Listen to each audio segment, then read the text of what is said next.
With all this talk of Battle World coming, I've had a few awesome comments telling me that they think the Void is where it's going to all converge. This is definitely a plausible theory. We've seen the Void featured in both Loki and Deadpool and Wolverine. It seems to have more relevance to the MCU than we know. But what is the Void really? Well, according to Kid Loki, the Void is Marvel's junkyard at the end of time, where the TVA dumps their pruned matter so it can't interfere with the sacred timeline. Once something is sent to the Void, it is effectively erased from reality. The landscape is covered in multiverse leftovers, shattered structures, and fragments of worlds that no longer exist. A living storm named Elias acts as the guard, ensuring that nothing can ever leave. Anything that moves is consumed before it can even get close to escaping back into a timeline. This week on Myths and Mischief, your Lore.Monger has another spicy theory. What if the Void was once a version of Asgard that died when Kid Loki killed Thor? And what if He Who Remains turned that dead realm into his temporal dumping ground? Hear me out. In Loki Season 1, at the end of Episode 4, 616 Loki, our Loki, is pruned by the TVA and wakes up in the Void. Standing over him are 4 of his own variants: Kid Loki, Classic Loki, Boastful Loki, and Alligator Loki. They give him a quick explanation and off they go.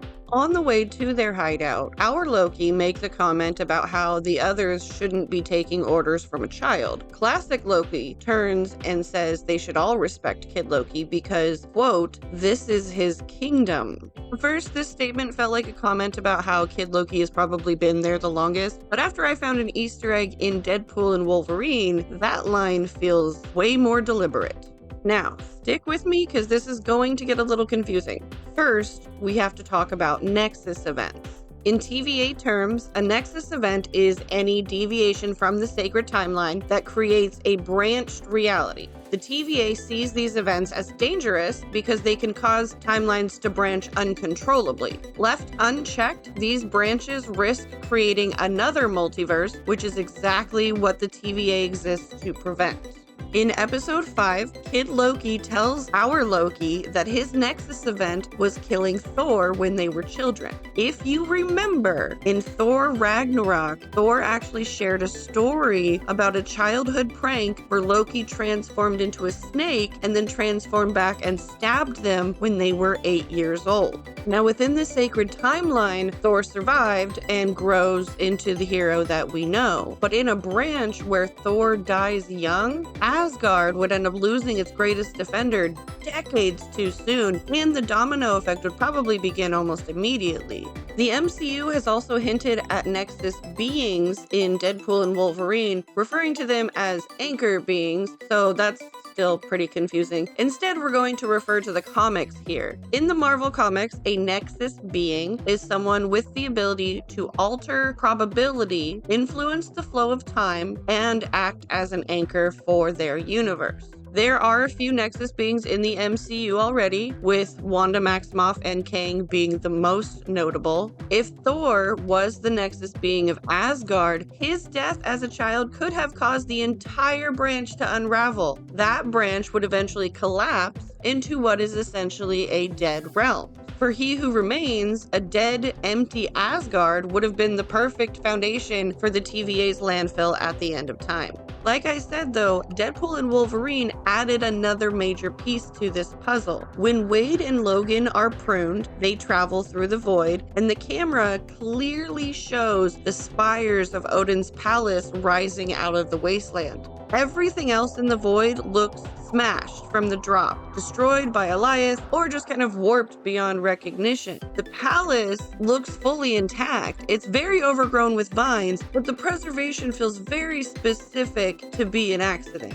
Some of you might say this is just the remnants of classic Loki's massive Asgard projection, but his Conjured City was unmistakably magical. It was just a temporary illusion to help distract Elias. The palace in Deadpool and Wolverine is, a little weathered, but it's grounded in its surroundings. It's not cockeyed or weird. It looks part of the physical terrain.